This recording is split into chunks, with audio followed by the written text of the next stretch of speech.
નમસ્કાર, S live web channel news બુલેટિનમાં આપનું સ્વાગત છે। જોઈએ આજના મુખ્ય સમાચાર। ઉત્તર પ્રદેશમાં ચૂંટણી પ્રચાર ચરમસીમાએ, રાહુલનું મિશન યુપીને બદલવાનું। અમદાવાદમાં બ્રહ્મ84ના ભાગરૂપે સહકાર સંમેલન યોજાયું। Mister Gujarat state body building સ્પર્ધાના વિજેતાઓને ઇનામ એનાયત।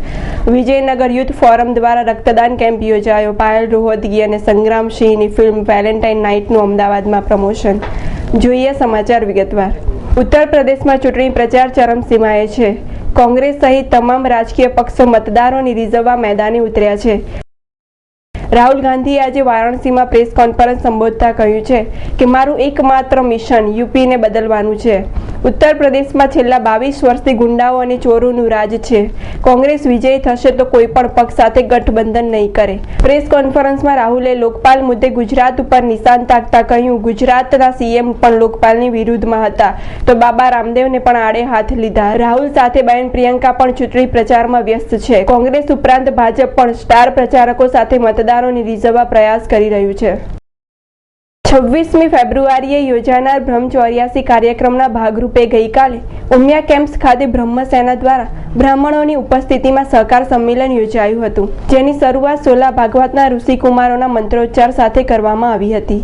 આ સંમેલનમાં બટુકોના યજ્ઞોપવિત અને વેવાઈ પસંદગી સહિતના કાર્યક્રમોની રૂપરેખા આપવામાં આવી હતી। આર્થિક રીતે નબળા 51 બટુકોને બ્રહ્મસેના દત્તક લઈ 10 વર્ષ માટે સ્કોલરશિપ આપશે। પરમ પૂજ્ય ભારતીય બાપુ દ્વારા આશીર્વચન આપવામાં આવ્યા હતા। સંમેલનમાં ભાવનગર, ગાંધીનગર, બનાસકાંઠા સહિતના શહેરોમાંથી બ્રહ્મસેનાના પ્રતિનિધિઓ અને કાર્યકર્તાઓ મોટી સંખ્યામાં રેલી સ્વરૂપે આવ્યા। સંમેલનમાં બ્રાહ્મણ અગ્રણી જગદીશ દવે, ડામરાજી રાજગોર, અનિલ શુક્લા, બ્રહ્મસેના પ્રમુખ ભાવેશ રાજગુરુ, ઘનશ્યામ રાજગુરુ, પ્રદેશ કોંગ્રેસ મહામંત્રી નિશિત વ્યાસ, ખાડિયાના ધારાસભ્ય ભૂષણ ભટ્ટ સહિતના આગેવાનો મોટી સંખ્યામાં ઉપસ્થિત રહ્યા હતા। અમદાવાદમાં આયોજિત 31મી mister Gujarat state body building સ્પર્ધાના વિજેતાઓ ઘોષિત કરવામાં આવ્યા છે। આ સ્પર્ધાના આયોજક તરીકે અમદાવાદ ગુજરાતની હેલ્થ અને ફિટનેસ પ્રવૃત્તિઓનો વિકાસ કરતી સંસ્થા પરસાણા ફિટનેસ અને જીમ્સ અને જીમ એરોબિક ફિટનેસ એસોસિએશન સામેલ હતી। આ સ્પર્ધાના વિજેતાઓને ઇનામો અને પ્રમાણપત્રો વિતરણ કરવામાં આવ્યા હતા। Mister Gujarat champion of champion 2011-12 ને ₹1,25,000 તેમજ ટ્રોફી અને પ્રમાણપત્ર એનાયત થયા। ખેલાડીઓને પ્રોત્સાહિત કરવા પૂર્વ કેન્દ્રીય કાપડ મંત્રી શંકરસિંહ વાઘેલા ઉપસ્થિત રહ્યા હતા। આ પ્રસંગે હાઈકોર્ટના જજીસ, ઇન્કમટેક્સ વિભાગના વડા તેમજ પોલીસ વિભાગના ટોચના અધિકારી, અમદાવાદ મ્યુનિસિપલ કોર્પોરેશનના ટોચના અધિકારીઓ, કોર્પોરેટ ક્ષેત્રના અગ્રણીઓ તથા હેલ્થ અને ફિટનેસ ક્ષેત્રના અગ્રણીઓ ઉપસ્થિત રહ્યા હતા। આ પ્રસંગે પરસાણા હેલ્થ સેન્ટરના મેનેજિંગ ડિરેક્ટર વિજય પરસાણાએ જણાવ્યું હતું કે આ ક્ષેત્ર ખેલાડીઓ માટે ખર્ચાળ છે, કારણ કે તેમાં તેની સંબંધિત સાધન સામગ્રી મોંઘી હોય છે, તેમજ ખેલાડીઓએ પોતાની ખાણીપીણીની ટેવો ઉપર પણ લક્ષ્ય આપવું પડે છે, જેના કારણે તેઓ ખર્ચ કરવો પડતો હોય છે। અમદાવાદના નારણપુરા વિસ્તારમાં આવેલ વિજયનગર શાળા ખાતે ગઈકાલે વિજયનગર યુથ ફોરમ દ્વારા રક્તદાન કેમ્પ યોજાયો હતો, જેમાં 200થી વધુ યુવાઓએ રક્તદાન કરી ઉમદા કાર્યના સહભાગી બન્યા। વિજયનગર યુથ ફોરમ છેલ્લા 10 વર્ષથી કાર્યરત છે। વિજયનગર યુથ ફોરમ દ્વારા છેલ્લા ઘણા સમયથી રક્તદાન કેમ્પ, રાસ ગરબા, પૂર પીડિતોને વિવિધ વસ્તુઓનું વિતરણ જેવા અનેક કાર્યો કરવામાં આવે છે। અમારું આયોજન વિજયનગર યુથ ફોરમ, જે અમારી સોસાયટીની સંસ્થા છે અને યુવાનો દ્વારા એક સંસ્થા છેલ્લા 10 વર્ષથી ચાલી રહી છે।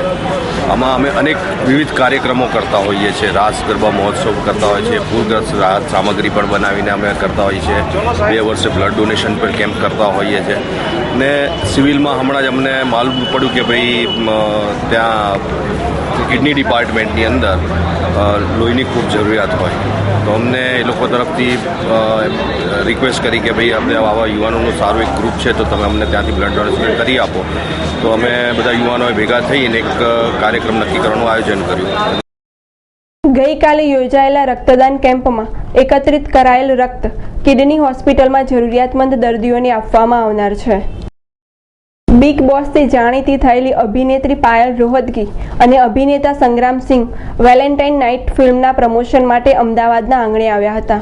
વેલેન્ટાઇન ડે અંગે વાત કરતા પાયલ કહે છે કે પ્રેમ જીવનમાં મહત્વનો છે, પરંતુ કેટલાક લોકો તેનો અલગ અર્થ કરીને વિરોધ કરી રહ્યા છે. જો કે આ દિવસના સેલિબ્રેશન અંગે મેં હજી વિચાર્યું નથી. ફરીથી તક મળે તો પાયલને બિગ બોસમાં પાર્ટિસિપેટ કરવું છે. જો કે સંગ્રામની આ પ્રથમ ફિલ્મ છે. સંગ્રામને પોતાની પ્રથમ ફિલ્મમાં ડાન્સ સિવાય ખાસ કોઈ તકલીફ ન પડી. અમદાવાદમાંથી એન્જિનિયરિંગ કરી ચૂકેલી પાયલ કહે છે, અમદાવાદ મારા દિલની ખૂબ નજીક છે. અહીંની નવરાત્રી અને ઉત્તરાયણ હું ખૂબ મિસ કરું છું. मैंने बताया जैसे मैं यहाँ पे आई, ये फिल्म वैलेंटाइन की सुबह से स्टार्ट होती है और 15 फरवरी की सुबह को ख़त्म होती है. स्टोरी है मेरे और संग्राम के बीच में. हम एक कॉल सेंटर में काम करते हैं. मैं वो कॉल सेंटर में काम करती हूँ जहाँ पे ये मैनेजर है, और हम दोनों के बीच में कुछ अनबन होती है 14 फेब की सुबह को, और कैसे हम सोशल नेटवर्किंग साइट्स के थ्रू अपने आप को डिस्ट्रैक्ट करने की कोशिश करते हैं, और ये फन जो हम सोचते हैं हमारे लिए डेंजरस भी हो जाता है. જ્યારે પ્રથમવાર અમદાવાદ આવેલ સંગ્રામ કહે છે, પ્રેમ અને લગ્ન એક જ વાર થાય છે. વેલેન્ટાઇન ડે એ પ્રેમનો દિવસ છે, તેથી તેનો અન્ય અર્થ કરી ગેરલાભ ઉઠાવવો ન જોઈએ. આપ નિહાળી રહ્યા હતા S live web channel news bulletin. નમસ્કાર.